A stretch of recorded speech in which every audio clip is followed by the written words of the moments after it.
Mga kabayan, nandito ako ngayon sa Cainta para sa billboard natin. Available tong incenso candle for cleansing, makikita nyo sa billboard. Sobrang legit niyan para sa mga naghahanap ng panglinis ng tahanan, pang-cleanse, incenso candle for cleansing. Ang kwentong ito ay hango sa totoong buhay. Mula ito sa isa nating kabayan na itago na lamang natin sa pangalang Titoy. Walang eksaktong taon. Probinsya ng Nueva Ecija. Titoy, may ginagawa ka ba? Kung wala pakidala mo nga tong mga napitas sa kamatis doon sa pamilihan. Inaantay kasi ni Manang Senyag.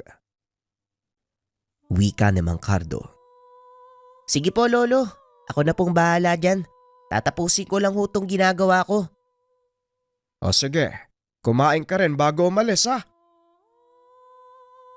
Naninirahan sa simpleng pamayanan itong si Titoy, kasama ang kanyang lolo Cardo. Pagsasaka ang pangunahing hanap buhay. Kaya sa murang edad, namulat ang paslit sa mga gawaing bukid. Sa edad na 12, marunong na ito sa mga trabahong bukid. Pangunahing produkto ni Mang Cardo ay pagtatanim ng sibuyas, kamatis, pati na rin ang bawang. Nagmamay-ari ito ng halos 1 ektaryang taniman at silang dalawa lang ni Titoy ang nag-aasikaso. Dahil wala sa ibang mga anak ni Mang Cardo ang may hilig sa pagsasaka. Maliban sa pagiging masipag, kilala din bilang mabait na bata itong si Titoy, kaya naman kinagigiliwan ng halos lahat ng mga kababaryo. Sa tuwing pumapasyal ito sa bayan, hindi umuuwi nang walang natutulungan. Nalalaman na lang ni Mang Cardo ang ginagawa nito kinabukasan. Ano na naman ang ginawa mong bata ka, Aber? Abay, laman ka na naman ng usapan sa bayan ha. Wika ni Mang Cardo. Kakauwi lang ni Titoy mula sa paaralan ng mga sandaling iyon. Wala naman po, Lolo. Tinulungan ko lang po yung taong may dalang bayong. Sobrang dami po kasi. Hindi niya na kayang ikarga sa karosa. Tugon ni Titoy. Ngunit kahit maganda ang intensyon, hindi maiwasang pag-isipan siya ng masama ng ibang tao, lalo na ang mga dayong mangangalakal. Likas sa paslit ang tumulong kahit hindi siya sabihan. Ito ang dahilan kung bakit nagkaroon ng karanasan si Titoy na lubusang nagpabago ng kanyang buhay at pagkatao. Abala ang mga tao sa merkado ng mga sandaling iyon. Kanya-kanyang ayos ng paninda. Tapos na din sina Titoy at Mang Cardo sa paglalatag ng mga tindang gulay. Kaya naisipan ni Titoy na mag-ikot-ikot upang tumulong sa mga kakilalang magsasaka. Napansin nito ang 2 kalalakihang nagkakarga ng mga sako. Nang lapitan nito ni Titoy, napansin ng paslit na may tumutulong dugo mula sa mga ito. Mawalang galang na po sa inyo. Kailangan niyo po ba ng tulong sa mga yan? Tanong ni Titoy sa isang lalaki. Hindi na. Kain na namin to. Doon ka na. Hinawakan ni Titoy ang isa sa mga sako. Aksidente itong natumba. Nanlaki ang mga mata ng paslit dahil gumulong palabas ng sako ang putol na ulo ng tao. Tao yan. Pumapatay kayo ng tao? Wika ng paslit. Bigla namang tinakpa ng lalaki ang bunganga nito at binantaan. Huwag kang maingay kung ayaw mong ikaw ang isilid namin sa sako. Wika ng lalaki. Kinagat ng paslit ang kamay nito, dahilan para mabitawan ng lalaki si Titoy.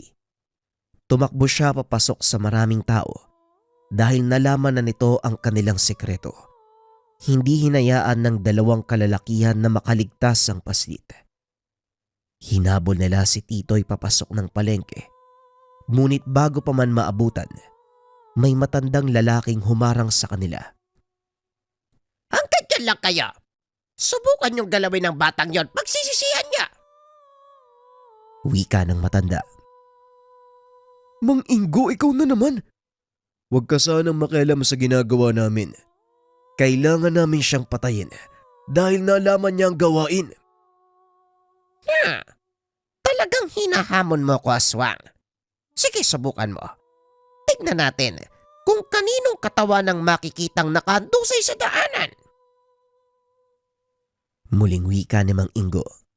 Maya-maya ay dumating si Mang Cardo. Nalaman nitong hinahabol ang kanyang apo ng 2 kalalakihan. Parang Ingo, ikaw pala. Nasaan ang humahabol sa apo ko? Tanong ni Mang Cardo. Yang 2 lalaking yan, sila ang humahabol kay Titoy. Tugon ni Mang Ingo. Nilingon ni Mang Cardo ang mga kasama sa loob ng palengke at sumigaw. Mga kasama! May mga taong gustong manakit kay Titoy. Ano sa tingin niyo ang pwede nating gawin sa kanila? Wika ng matanda. Nagtipon ang lahat na nagtitinda sa palengke. Pinalibutan ang 2 kalalakihan. Mukhang nga nagkamali kami ng binangga. Pasensya na ho kayo ha. Hindi na ho mauulit. Sige ho, alis na ho kami sa lugar na to. Tugon ng lalaki. Matapos ay kumaripas ng takbo ang mga ito. Bit-bit ang mga dalang sako. Mga walang hiyang aswang. Akala nila, basta na lang silang makakapambiktima sa bayang ito. Hindi mangyayari yon habang nabubuhay ako. Wika ni Mang Ingo. Kilalang manggagamot sa bayan, kapitan ng baryo at talagang maaasahan. Matalik itong kaibigan ni Mang Cardo, isa sa mga taong nagpalaki at nagturo kay Titoy. Mga aswang baka mo, paring Ingo. Aba, mukhang nawawala ang takot nila sa'yo ha. Nakalimutan na yata yung nangyari 5 taon na ang nakakaraan. Sa hula ko, hindi taga rito ang 2 aswang na yon. Marahil napilitan silang dumayo para maghanap ng mabibiktima. Ugali na yan ng mga aswang. Hindi sila papatay at kakain ng mga taong nakatira sa mismong baryo kung saan sila namamalagi. Yon marahil ang dahilan kung bakit hindi ka kilala ng mga yan. Pero mabuti na rin para may parating nila sa mga kasama ang nangyari dito. Isang bagay lang ang kinakatakutan ko, pare. Babalikan ng mga yon si Titoy at sigurado akong mangyayari yon. Kaya hanggat maaari, huwag mong aalisin ang pangontrang ibinigay ko sa batang iyon. Wika ni Mang Ingo. Matapos ay bumalik ito sa kanyang pwesto. Maagang naubos ang paninda nila Mang Cardo, kaya naunang umuwi ang mga ito. Ano ba ang nangyari kanina? Bakit ka pinag-initan ng 2 taong yon? Tanong ni Mang Cardo habang naglalakad sila pauwi. Wala naman po akong ginawa, lolo. Gusto ko lang sanang makatulong kaso nagalit yung lalaki. Kaya pala ayaw niyang pawakan sa akin yung mga sako. Kasi parte pala ng kinatay na tao yung laman nun. Mga aswang pala sila. Wala namang masama sa ginawa mo, apo. Pero minsan titimbangin mo ang sitwasyon. Lalong-lalo na bago ka tumulong. Hindi lahat ng tao gustong magpatulong. May iba kahit hirap na sila, mas gugustuhin sarilinin ang ginagawa. Alam ko naman po yun, lolo. Kaso ewan ko ba, hindi ko maintindihan yung sarili ko eh. Hindi ko mapigilang tumulong sa tuwing makakakita ako ng mga taong nangangailangan. Likas sa'yo ang pagiging matulungin. Magandang ugali yan, iho. Pero gaya ng sinasabi ko, huwag kang mamimilit kung ayaw magpatulong ng isang tao. Pagdating sa tahanan, inasikaso ni Mang Cardo ang mga pinamili. Habang si Titoy, nagpapakain ng mga alagang manok. Nahinto ang paslit sa ginagawa nang marinig ang tawag ni Mang Ingo. Dali-dali itong pumunta sa bakuran upang papasukin ang matanda. Magandang hapon sa'yo, Titoy. Nasaan ang lolo Cardo mo? Magandang hapon din po, Mang Ingo. Nasa kusina po si lolo nagluluto ng ulam. Tuloy po kayo. Sandali lang tatawagin ko si lolo. Hindi na, Titoy. Ikaw ang sadya ko. Halika, maupo tayo doon. Wika ni Mang Ingo. Naupo ito sa mahabang upuan na gawa sa kawayan. Ano po bang sadya niya sa akin? May nagawa ba akong mali? Wala naman, iho. May ilang katanungan lang ako eh. Suot mo ba yung binigay kong pangontra? Oo naman ho. Hindi ko tinatanggal yung habak de bala na binigay niyo sa akin. Magaling. Alam mo naman siguro kung ano nangyari kanina, hindi ba? Kaya ako naparito para ibigay sa iyo ang sangkap ng isang pangontra. Gusto kong ikaw mismo ang gumawa nun. Huwag kang mag-alala dahil madali lang naman hanapin ang mga sangkap. Nariyan lang sila sa paligid. Inabot nito sa paslit ang listahan.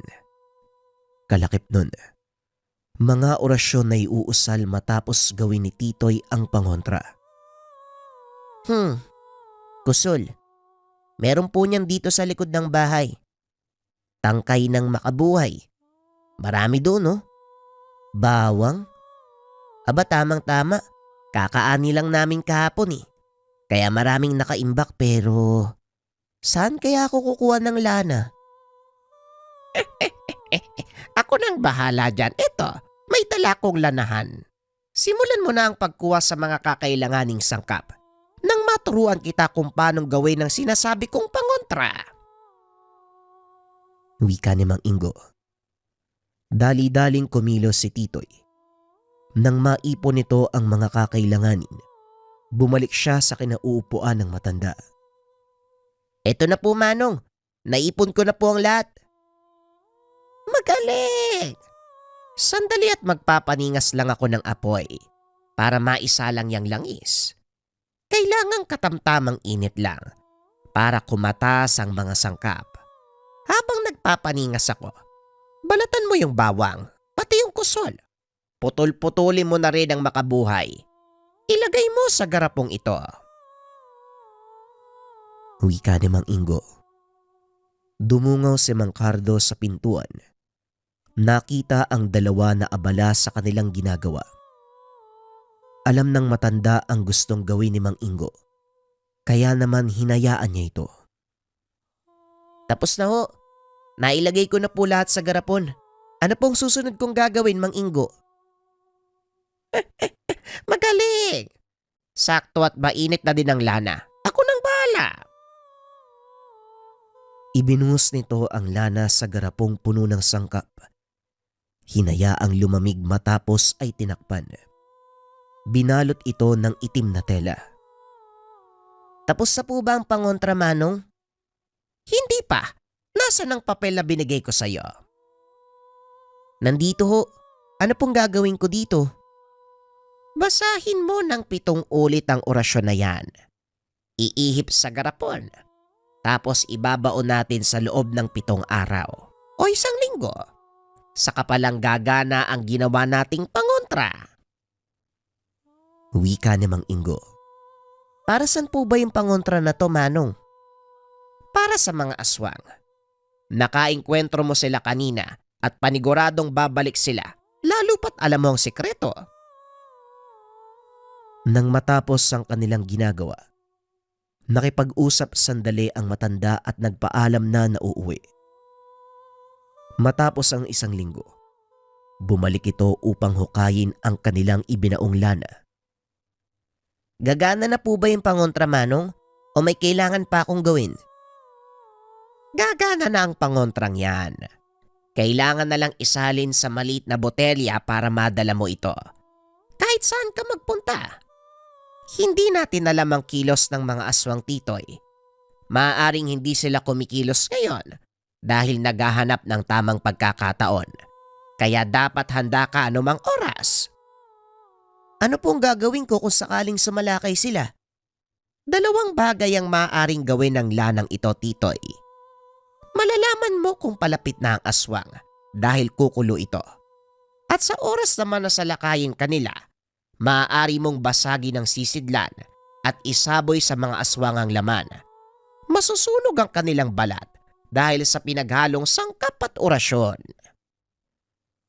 Tugon ni Mang Ingo. Simula ng araw na yun, hindi na nawaglit sa bulsa ng binata ang maliit na botelya ng lana. At gaya ng sinabi ng matanda, hindi nila malalaman kung kailan sasalakay ang mga aswang. Isang hapon habang pauwi ang paslit galing sa taniman, may nadaanan nitong lalaki. Nakatayo lang sa gilid ng daan habang nakatitig sa kanya.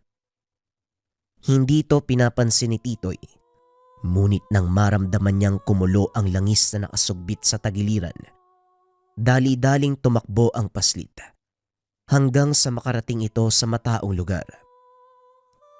Malapit na sa kabisera ng baryo ang kanilang taniman, kaya naman mabilis itong nakarating sa lugar. Nilingon ng paslit ang daan, kaso nga lang wala na doon ang lalaki. Nasaan kaya yung taong yun? Kinabahan ako dun. Makauwi na nga. Hindi nito naituloy ang sasabihin dahil bago lumakad, nabunggo siya sa katawan ng isang lalaki. Saan ka pupunta, bata? Dito lang pala kita makikita. Pinahirapan mo pa ang mga kasama ko. Wika ng lalaki. Muling naramdaman ni Titoy ang pagkulo ng lana sa kanyang tagiliran. Kaya alam nito, aswang ang kaharap ng mga sandaling iyon. Maranang dinukot ni Titoy ang botelyang nasa bulsa. Bagyang umatras. Naglakad papalapit sa kanya ang lalaki. Hindi pa man ito nakakalapit ng husto. Ibinato ni Titoy ang botelya sa ulo ng lalaki, sabay karipas ng takbo. Narinig nitong sumisigaw ang lalaki at nang makalayo na ng husto, nilingon niya ito. Naglulupasay sa sakit ang taong iyon na parang sinabuyan ng asido ang muka. Yan ang bagay sa inyong mga aswang. Bleh! Kinuha nito ang tirador. Nagtago sa tabi ng puno. Dahil alam niyang susundan siya ng lalaki para gumanti. Tumayo ito at hinanap si Titoy. Sa pamamagitan ng pang-amoy sa hangin natuntun niya ang lugar kung nasaan ang paslit. Kaso nga lang hindi niya ito mahanap. Samantala, habang nasa taas ng puno, binasa ni Titoy ng langis ang bala ng kanyang tirador. Inantay nitong makalapit ng husto ang lalaki. Doon niya ito tinira.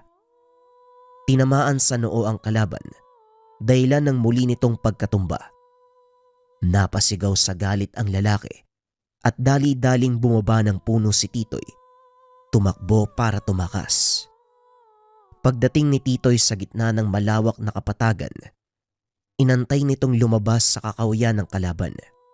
Nang makita ang figura ng aswang, paulit-ulit niya itong tinira gamit ang mga batong hinugasan ng langis.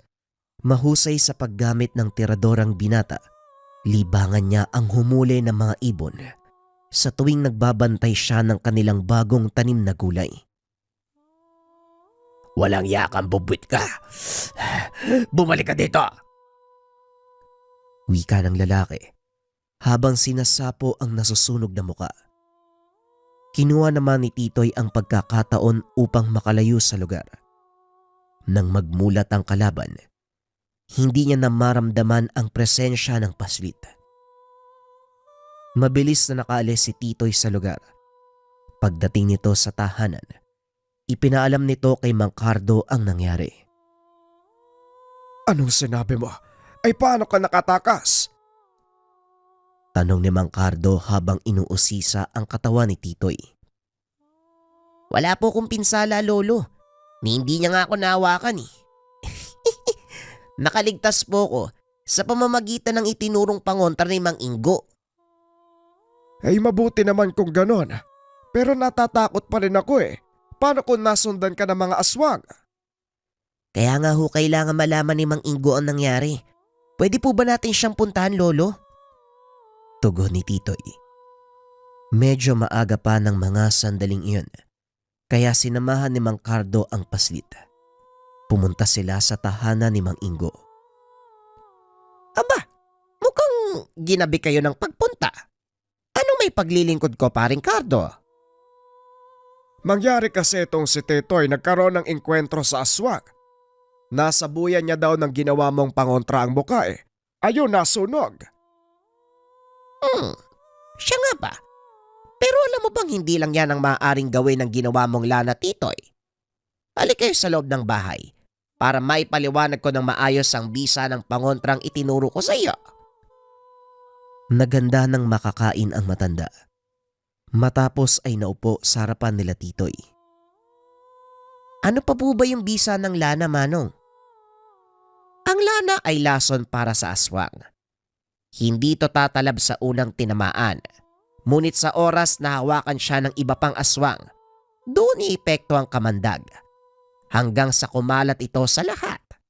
Malamang ngayon pa lang, nagsisimula ng magkagulo ang angkan ng aswang na umatake sa iyo. Mamamatay po ba kahit yung mga bata? Hindi, Titoy. Hanggat hindi nagiging ganap na aswang ang isang tao, hindi tatalab sa kanya ang kamandag ng ginawa kong Lana. Tugon ng matanda. Biglang nabuhayan ang paslit sa mga narinig. Mabuti naman po kung ganun. Ang buong akala ko ho, makakapatay ako ng mga inosente. Hindi nagtagal ang dalawa sa tahanan ni Mang Ingo. Pag-uwi nila Mang Cardo, kinausap nito si Titoy. Titoy, makinig kang mabuti. Alam kong may kakayahan kang lumaban sa mga aswang. Pero pakiusap, huwag mong ilalagay ang sarili sa kapamakan. Hindi ko naman po gagawin yun, Lolo. Ginagamit ko lang po yung Lana bilang pandepensa. Sige na ho, matutulog na po ako. May pasok pa ako bukas eh. Pag-uusap ng dalawa.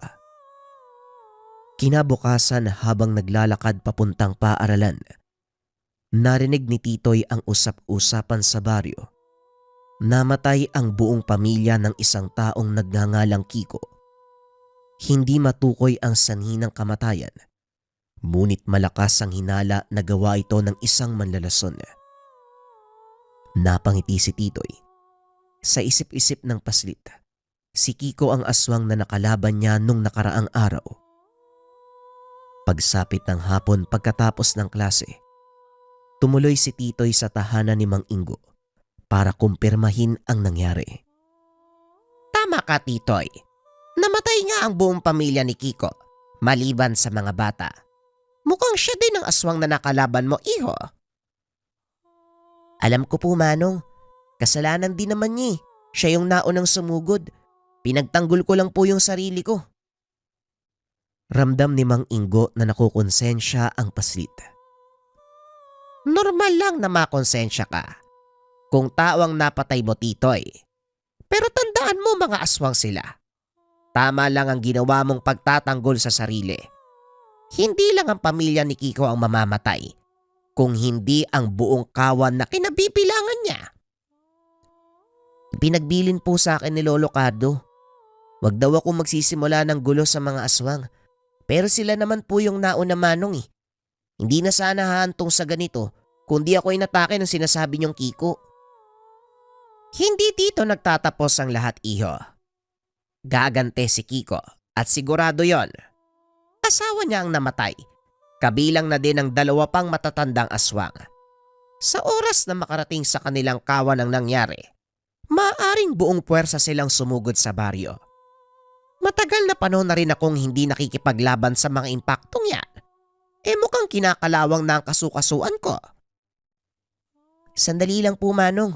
Ano pong binabalak nyo? Sasalubungin natin ang mga aswang kung sakaling sasalakay sila.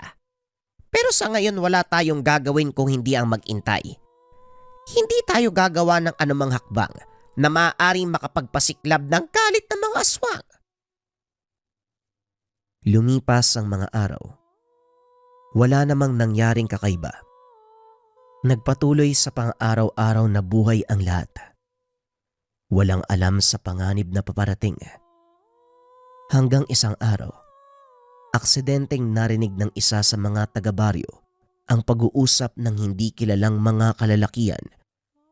Dali-dali itong nagsumbong kay Mang Ingo. Manong Ingo, mukhang nagbabantang sumalakay ang mga rebelde sa baryo. Narinig ko nag-uusap yung mga lalaki. Sasalakay daw ho sila sa baryo sa pagbilog ng buwan. Wala daw silang ititira. Ganun ba? Salamat sa pagbibigay ng impormasyon. Namukaan mo ba ang mga taong yon? Karamihan ho sa kanila nakasuot ng sombrerong dibanig. Pero may isa akong taong nakilala. Parang si Kiko.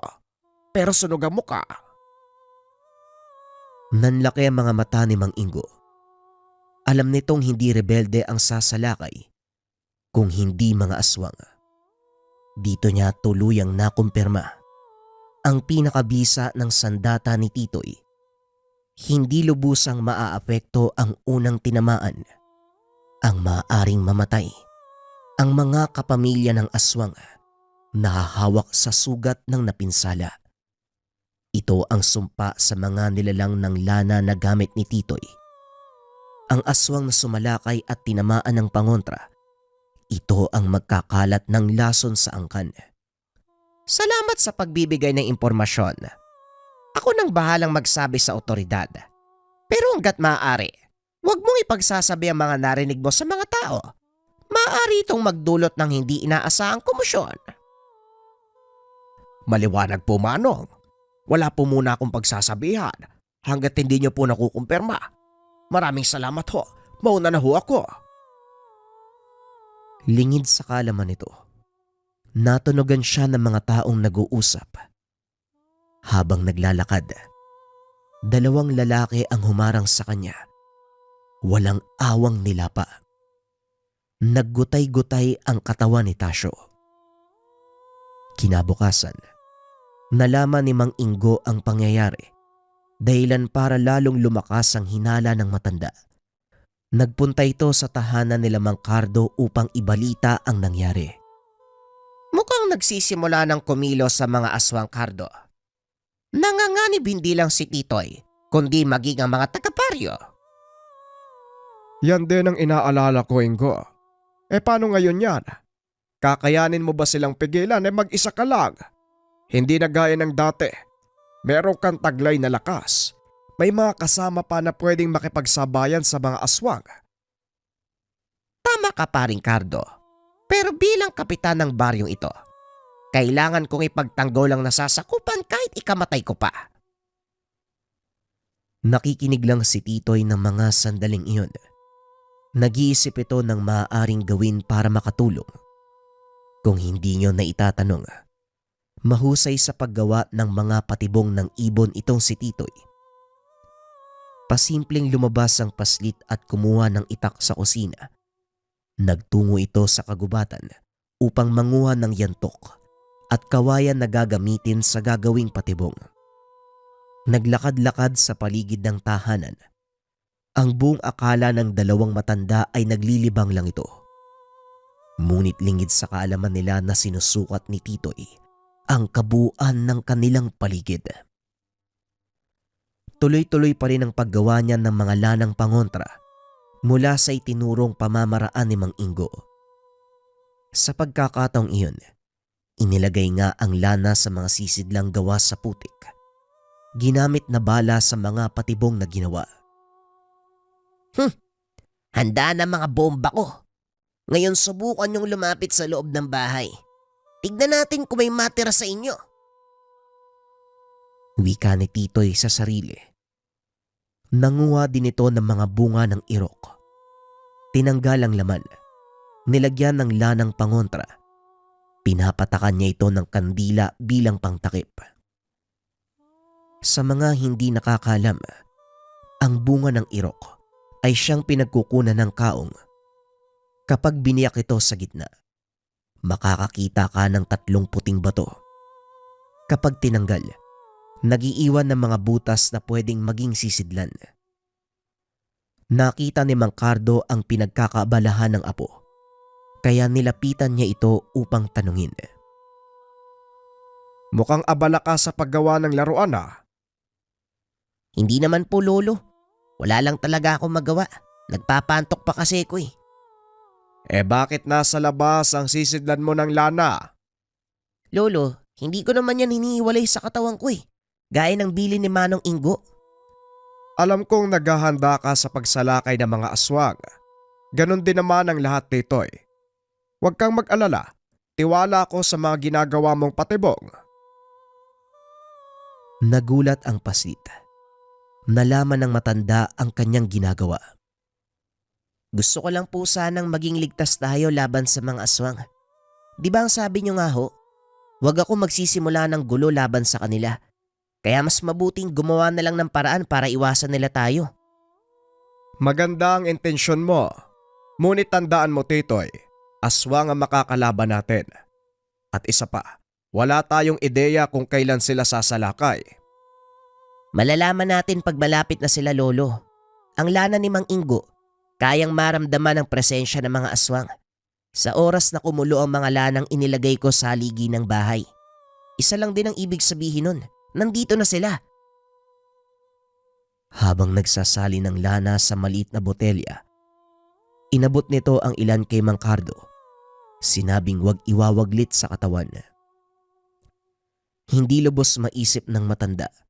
Sa murang edad, napakalaking responsibilidad ang nakaatang sa balikat ng apo. Bukod pa dito, ang panganib na kakaharapin ng Paslit sa oras na dumating ang mga aswang. Lumipas ang gabing iyon ng matiwasay. Kinabukasan nagpunta si Mang Cardo sa bayan para ipagbili ang kanilang naaning bawang. Samantalang si Titoy naman, dahil walang pasok ay pumunta kay Mang Ingo. Ang aga mo namang pumasyal, Titoy. Wala ka bang pasok ngayon? Wala po, Manong, sa kasabi ni Lolo. Mas mabuti daw na dito muna ako sa inyo. Delikado kasi kapag mag-isa lang ako sa bahay. Alam niyo na ho. O siya, maglaro ka muna dyan. May mga bagay lang akong aasikasuhin. Nakita ni Titoy ang mga sandatang nakalapag sa mesa ng matanda. Naghahanda din po pala kayo sa pagsalakay ng mga aswang? Hindi na may iwasan ang pagdating nila, Titoy. Hindi ko pwedeng hayaang sirain nila ang kapayapaan ng baryo. Hindi mangyayari yon habang ako ang kapitan. Sa totoo lang ho, ayoko rin po sana mangyari ang ganito eh. Kahit aswang sila, hindi ba? Pare-pareho lang din naman tayong nabubuhay sa mundo. Hanga ako sa iyo Kakaiba ka kung mag-isip. Pero hindi ganyan ang tingin nila sa atin, iho. Ang tingin ng mga aswang sa atin ay pagkain. Wala nang iba. Iniisip nilang mas mataas sila kaysa sa mga tao. Sana lang ho dumating pa rin po yung pagkakataon. Hindi na natin kailangan mag-away-away at mamuhay ang lahat ng nilalang ng mapayapa. Wika ng Paslit. Napaka-inosente ng isipan nito. Kaya nalulungkot si Mang Ingo. Dahil sa murang edad, nasangkot si Titoy sa magulong mundo. Yan din ang kahilingan ko, Titoy. Pero sa ngayon wala tayong magagawa kung hindi ang lumaban para ipagtanggol ang kapayapaang gusto nating umiral. Wika ni Mang Ingo. Naaliw sa pag-uusap ang dalawa. Hanggang sa hindi na malayan ng mga ito na palubog na ang araw. Nagtataka si Mang Ingo dahil hindi pa rin dumadating si Mang Cardo. Mukhang ginabi si Lolo Siguro napadaan na naman sa tubaan. Siguro nga. Hayaan mo na. Maya-maya darating din ang lolo mo. Tugon ni Mang Ingo. Ngunit sa kaloob-looban nito, nakaramdam siya ng matinding kaba. Palihim na tumungo sa bayan ang matanda upang hanapin si Mang Cardo. Kaso nga lang, masamang balita ang sumalubong sa kanya. Nakita nito ang tumpok ng mga tao na tila may kung anong pinagkakaguluhan sa gilid ng daan. Nilapitan nito ng matanda. Nanlaki ang mga mata nang mapagtanto. Bangkay ng isang matanda ang pinagkakaguluhan ng mga tao. Hindi na makilala ang itsura ng matanda. Tadtad ito ng kalmot. Punong-puno din ng sugat ang katawan. Lalong gumuho ang mundo ni Mang Ingo nang makilala ang suot na damit ng biktima. Hindi makapaniwala ang matanda na wala na ang pinakamatalik na kaibigan. Mahabaging lakit! Cardo! Sinong may gawa nito sa'yo? Patawarin ako ng Panginoon. Pero hindi ako titigil hanggat hindi niya pinagbabayaran ang ginawa sa'yo! Dali-dali itong bumalik sa tahanan upang kausapin si Titoy. Ngunit nawala ang lakas ng loob nito. Nang makitang naglalaro ang paslit, walang kamalay-malay sa mga nangyayari. Titoy, halika dito, iho. May mahalaga akong sasabihin sa'yo. Ipangako mo sa akin, ha? Magiging matatag ka. Napansin ni Titoy ang lungkot sa mukha nito. Bakit po, Manong? Ano pong nangyari? Alam kong magiging mahirap to para sa'yo. Pero ito talaga ang kalakaran ng buhay. Maging matibay ka. Tanggapin ang katotohanan. Nainis si Titoy. Hindi nito maintindihan ang gustong iparating ni Mang Ingo. Ano po ba yan, Manong? Hindi ko po kayo maintindihan. Nasaan si Lolo? Bakit hindi niyo po siya kasama? Yun nga ang gusto kong sabihin sa'yo. Hindi ko kasama ang Lolo Cardo mo dahil wala na siya. Pasensya na, Titoy. Hindi ko naabot ang buhay ang lolo mo. Nakita ko lang na nakahandusay na sa tabi ng daan. Hindi makapagsalita si Titoy. Pakiramdam ng bata ay nahulog sa kanya ang buong kalangitan. Patuloy na umuulit sa kanyang tenga ang mga sinabi ni Mang Ingo. Naupo na lang ito sa lupa. Hindi na malaya na tumutulo na ang luha. Hinayaan na lang ni Mang Ingo na umiyak ang paslit hanggang sa mahimasmasan. Sabihin niyo ho sa akin, sinong pumatay kay Lolo Cardo? Patay sa mga markang nakita ko at sa mga sugat na natamo ng lolo mo. Aswang ang may kagagawan. Pinatay ng mga aswang ang lolo mo. Nakita mo na, Titoy. Ito ang sinasabi ko sa iyo. Kailanman, hindi pwedeng magsama sa iisang mundo ang mga aswang at tao. Humanda sila sa akin. Sisiguraduhin kong mauubos ang kanilang angkan. Manong Ingo, tulungan niyo ko. Iganti natin si Lolo. Bigyan natin ng katarungan ng pagkamatay niya. Oo, bibigyan natin ng katarungan ng kamatayan ng Lolo Cardo mo. Huwag kang mag-alala. May ilan akong kakilala na handang tumulong. Kung tayo lang hindi natin sila kakayanin. Kaya humingi ako ng tulong sa mga dati nating kasama. Ilang sandali pa, darating na rin sila. Kahit papano, nabuhayan ng loob si Titoy. Dahil siya mismo, alam na hindi kakayaning talunin ang kalaban. Bago ang lahat, gusto ko munang makita si Lolo. Kailangan mabigyan siya ng desenteng burol. Pagkatapos ng libing, doon tayo sasalakay. Sang-ayon ako. Maglaan tayo ng kapayapaan para sa burol ng lolo mo. Gagamitin natin ang pagkakataong iyon para magtipon ng lakas. Pagandaan ang gagawing pagsalakay. Tugon ni Mang Ingo. Kinuha ng mga ito ang bangkay ni Mang Cardo. Dinala sa tahanan upang linisin at bigyan ng maayos na burol. Napakaraming tao ang dumalo at nakiramay. Patunay lang na mabait na tao ang matanda nung nabubuhay pa ito. Bawat isa sa mga panauhin, naglalagay ng pasasalamat at mga kwento tungkol sa nagawa ni Mang Cardo para sa kanila. Sadyang ang napakabait na tao ng lolo mo at nagmana ka sa kanya. Alam kong ipanagmamalaki ka ng matandang yon. Masaya din po ako at siya naging lolo ko. Marami pong naituro sa akin si Lolo Cardo. Hindi lang sa pagtatanim, hindi lang sa pag-aalaga ng mga hayop, kundi sa pagiging mabuting bata. Nakikita ko yun, Titoy, at paniguradong lalaki ka bilang isang mabuting tao. Sa kalagitnaan ng pag-uusap ng dalawa, dumating ang ilan sa mga kasamahan ni Mang Ingo. Magandang gabi. Nandito po ba si Tatang Ingo? Napalingon ng matanda nang marinig ang kanyang pangalan. Sino namang Kulas! Mabuti naman at nakarating kayo. Nasaan sina Nelson at ang iba pa? Susunod si Ka Nelson. Pero kasama ko po si Manong Lando. Nagpaiwan sila sa bahay mo. Hindi nila pwedeng ipasok sa burol yung tangan nila eh. Tugon ng lalaki na nagngangalang Kulas. Ipinakilala ni Mang Ingo si Titoy.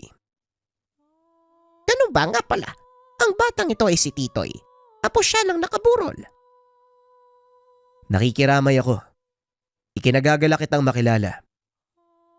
Titoy, si Kulas. Isa sa mga naging mag-aaral ko. Kagaya mo, magaling din siya sa paggawa ng mga patibong. Higit sa lahat, mahusay sa pakikipaglaban. Ikinagagalak ko rin pong makilala kayo, Manong Kulas. Nga po pala, tama po ba yung narinig ko kanina? Ang iba sa mga kasama nyo may tanga na mutya. Totoo po ba yun? Tanong ng paslit.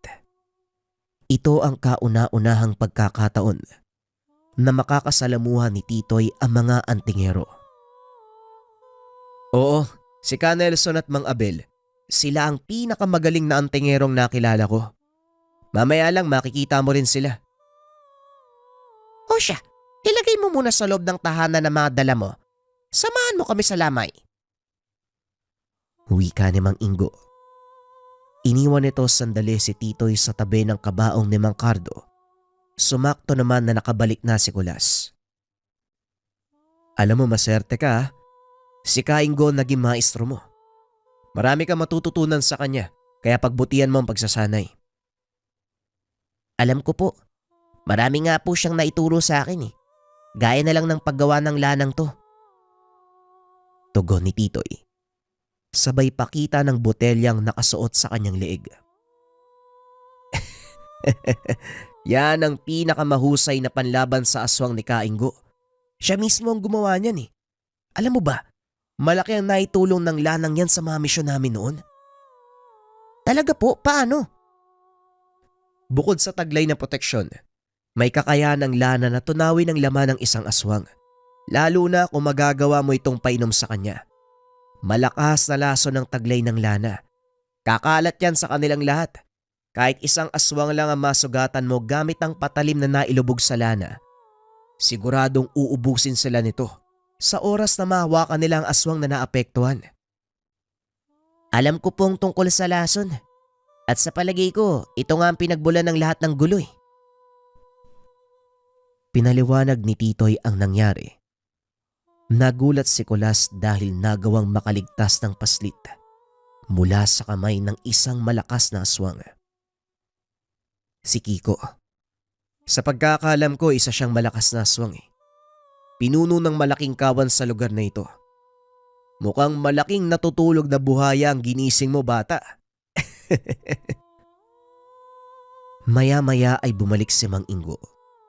Napansin itong nagtatawanan sina Kulas at Titoy. Hindi makapaniwala ang matanda dahil kahit kakakilala pa lang ng dalawa, nagawa na ni Titoy na makasundo si Kulas. Ibang klase talaga ang karisma ng batang yan, Kulas. Kahit sino nagiging kaibigan niya. Konting kwentuhan, konting tawanan. Ayun, magugulat ka na lang. Konektado na mga buhay niya. Magaan kasama yung batang yan eh. Mararamdaman mo talaga ang kabutiang loob sa kanya, Manong. Kaya ingatan mo siya dahil nararamdaman kong may malaki siyang papel na gagampanan pagdating ng araw. Yan din ang iniisip ko, Kulas. Huwag kang mag-alala. Ako nang bahala sa kanya. Pag-uusap ng dalawa. Kinabukasan dumating ang iba pang kasama ni Mang Ingo. Kahit bawal ang pumasok sa budol, pinilit ng mga itong makapunta upang makiramay. Nasorpresa si Titoy sa mga narinig. Pasensya na kung natagalan kami, Kainggo ah. May mga kailangan pang daanan bago pumunta dito. Teka, nasan yung apo ni Mang Cardo? Wika ng isa sa mga lalaki na ang pangalan ay Nelson. Sandali lang at tatawagin ko. Naroon sa mga alaga nilang manok. Kahit sa pagluluksa, hindi pa rin pinapabayaan ng bata ang alagang hayop ng kanyang lolo Cardo. Patuloy pa rin ang buhay para sa kanya. Nilapitan nito si Titoy upang tawagin. Sumunod naman ang paslit. Magandang umaga po. Salamat po sa pagdalaw. Upo po muna kayo. Maghahanda lang ako ng kape. Hindi na kailangan, busog pa kami. Ikaw ang sadya namin dito. Alam mo ba, malaki ang naitulong sa akin ng lolo Cardo mo. Noong mga panahon na nagsasanay pa lang ako kay Kainggo. Nga pala ako si Nelson. Kilala niyo po si lolo? Hindi lang kilala. Nakatira ako sa bahay na ito noon Sanggol ka pa lang kaya hindi mo maaalala. Ilang taon na ang nakakaraan. Malaki na ang pinagbago ng lugar na ito. Hindi nga ako makapaniwala Hindi ko na maabutang buhay si Mang Cardo. Totoo ang sinabi ni Nelson. Itinuri niyang magulang si Cardo. Alam mo ba na ang silid na tinutulugan mo ngayon? Ang dating kwarto ng damuhong yan. Tama si Kainggo. Sayang hindi kita naabutang lumaki no? Pero ngayon may pagkakataon na. Ito tanggapin mo. Gamitin sa kabutihan para sa kapakanan ng nakararami. Nanlaki ang mga mata ni Titoy. Isang magarang itak ang ibinigay ni Nelson sa kanya. Itak? Para saan naman po to? Sa ngayon hindi mo pa mauunawaan. Pero pagdating ng panahon, malalaman mo kung para saan. Kaya ingatan mo. Matapos iabot ang itak, inilapat nito ang kanang kamay sa bumbunan ng bata. Nag-usal ng mga dasal. Pasensya ka na Kainggo kung hindi ako makakasama sa labang to. Mangyari kasi, may mga mahalagang bagay akong kailangang gawin. Alam mo naman kung anong gawain ko, hindi ba? Nauunawaan ko, Nelson. At siguradong maiintindihan din ni Cardo ang pasya mo. Humayo ka. Naway magtagumpay ang iyong ipaglalaban. Talagang pinangatawanan ni Nelson ang pagiging rebelde. Pero huwag kang mag-alala. Hindi lang siya may regalo sa iyo, Titoy. Eto, isuot mo ang mutya ng saging. Naway pagkalooban ka ng lakas na magabay niyang tikbalang. At hihingi din ako ng paumanhin kung hindi ako makakasama sa labang ito.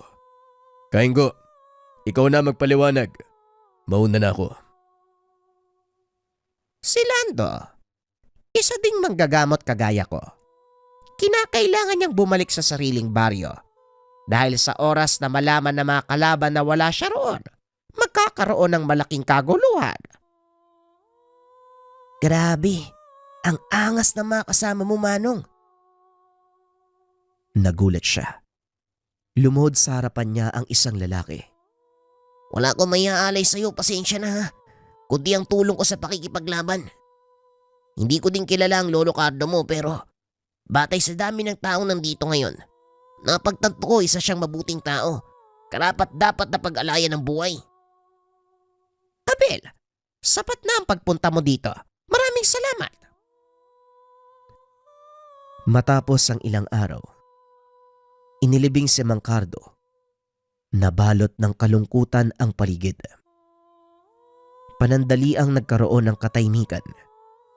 Pagkatapos ng libing, plinano nila ang pagsalakay sa mga aswang.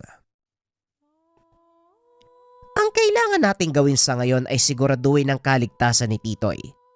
Siya ang habol ni Kiko at siguradong hindi titigil ang aswang na yon hanggat hindi siya nakakaganti. Tayong dalawa lang ang makikipaglaban. Kung isang kawan ang kakalabanin natin, paniguradong wala tayong panama. Wika ni Abel. Nagulat ang mga ito nang magsalita si Titoy. Sa dami nila, hindi natin kakayanin kung sasalakayin natin sila sa sariling kuta. Bakit hindi natin sila hayaang sumugod? Magandang ideya, pero paano natin gagawin yon? Ako ang hinahanap nila, di ba? Simple lang ang solusyon. Magpapakita ako sa kanila, magsisilbing pain, upang madala sila dito sa bakuran namin. Delikado ang iniisip mo, Titoy. Hindi ako papayag. Ito na lang po yung paraan eh. Wala tayong pag-asang manalo kung dadalhin natin sa kanila ang laban. Hindi ba ikaw ang nagturo sa akin ng larong dama? Kailangan mong pakainin ng kalaban para manalo. At yun ang gagawin natin. Napailing si Abel sa kakaibang katangian ni Titoy. Kung pikit ako at papakinggan magsalita si Titoy, hindi mo akalaing isang bata nagsasalita. Tama nga ang sinabi niya. May kakaibang katangian nga ang batang ito. Kinagabihan, sinadya ni Titoy ang gumala sa kabisera upang makita siya ng mga aswang na nagpapagala-gala sa daan. Hindi nga nagkamali ng hinala si Titoy dahil siya lang ang inaabangan ng mga kalaban na lumabas. Nang masipat siya ng isa sa mga aswang, nagpahabol ang paslit. Hanggang sa makarating sa kagubatan, alam nito na doon nagtatago ang ilan pang kasapi ng kawan. Kaya para lumabas ang mga ito, doon siya dumiretso. Laking gulat ni Titoy. Mas marami pa ang kalaban kaysa sa inaasahan. Dali-daling tumakbo ang paslit. Maging siya ay nagulat sa taglay na bilis. Saka pa lamang naalala ni Titoy ang mutsyang pinagkalob sa kanya at ang gabay nitong tikbalang. Dinukot ng paslit ang mga batong nakabulsa. Gamit ang tirador, pinatamaan nito ang mga aswang na humaharang sa kanyang daanan. Napapangiti naman si Titoy sa tuwing tinatamaan niya ang mga aswang dahil biglang tumitilapon ang mga ito. Ang mas malala pa, binabad ng paslit ang mga bala sa lana.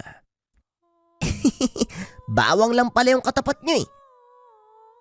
Nagpatuloy siya sa pagtakbo hanggang sa makarating sa kanilang bakuran kung nasaan nag-aantay ang mas malaking patibong. Pumasok ka na sa bahay, Titoy. Mamaya nandito na sila. Kami nang bahala ni Abel. Tumakbo si Titoy papasok ng tahanan, hindi para magtago, para kunin ang itak na ibinigay sa kanya.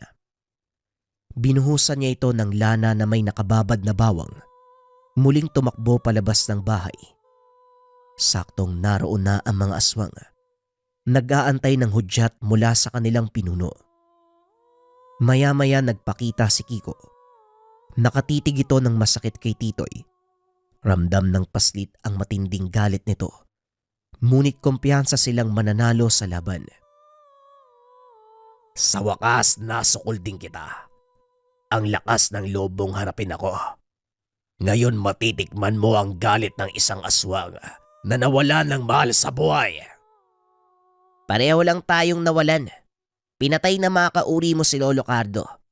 At hindi ako titigil hanggat hindi nakakaganti. Biglang sumugod si Kiko.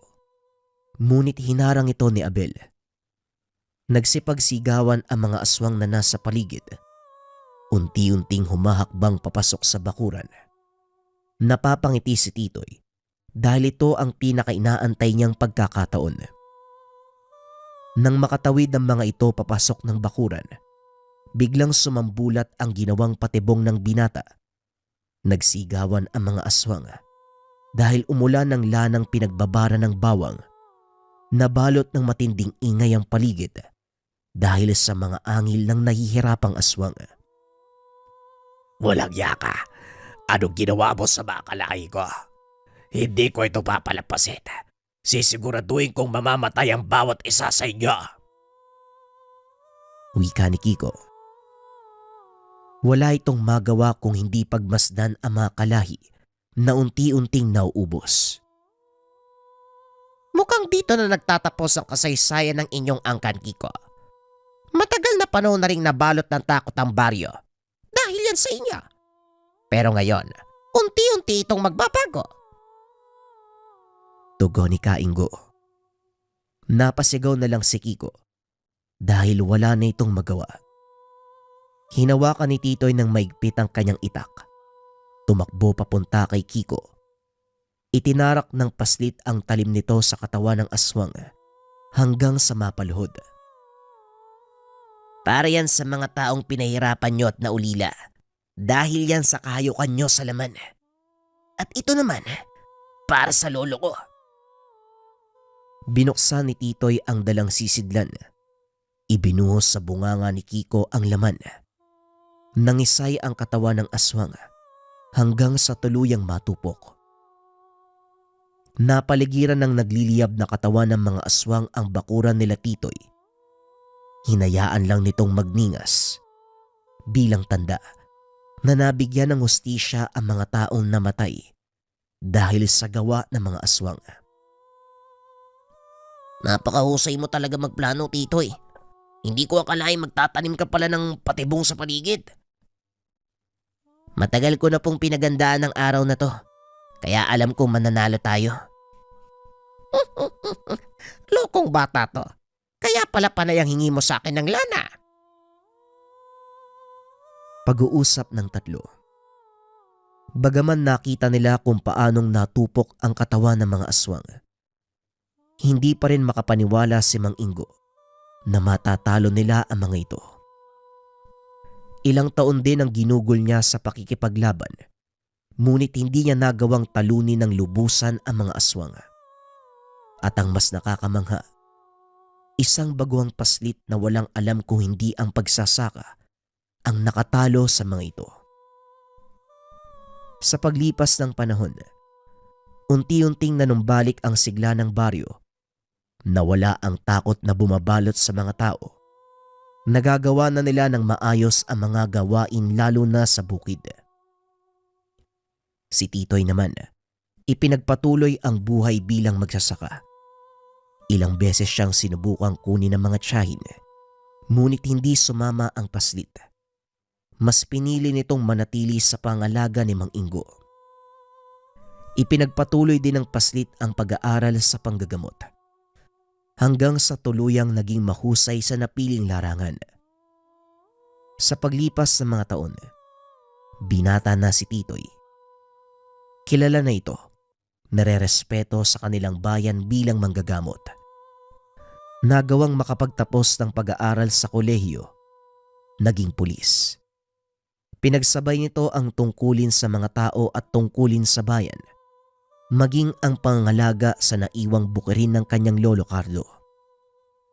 Para sa kanya, sagrado ang lugar na iyon dahil dugo at pawis ng matanda ang naging puhunan upang maipundar ito. Sa kasalukuyan, retiradong pulis si Titoy. Doon pa rin nakatira sa kanilang baryo. Ipinagpatuloy ang pagtatanim ng bawang, sibuyas at kamatis. Pinagtuunan nito ng pansin ang panggagamot at pagtulong sa mga tao, lalo na ang pagtugi sa mga aswang. Naging panatay ito ni Titoy. Ipinangakong ipapasa ang kaalaman sa mga susunod na henerasyon. Sadyang maiwaga ang buhay ng tao. Hindi natin alam kung kailan ito magbabago at kung mangyari man, lubusan nating ikakagulat. Para kay Titoy, isang hindi makakalimutang karanasan ang naging kwento ng kanyang buhay.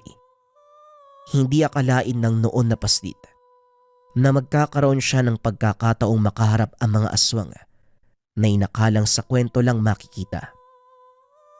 Sa pagpapatuloy ng kanyang buhay, paulit-ulit na kwento ni Titoy sa kanyang mga apo ang nangyari noong 12 taong gulang pa lamang.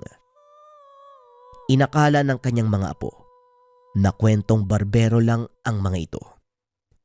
Lingid sa kaalaman ng mga paslit na totoong nangyari ang lahat. Saksing buhay ang mga pahina ng tala-arawan ni Titoy sa lahat ng kaganapan. Ito rin ang pinagkukunan niya ng mga kwentong ibinabahagi sa mga susunod na henerasyon. Kamakailan lang, matapos ang bagong taon, tuluyang pumanaw si Titoy. Kasabay nitong nailibing ang mga alaala at kwento ng mga pangyayari tungkol sa isang batang mambubukid na pumatay sa isang buong angkan ng mga aswang.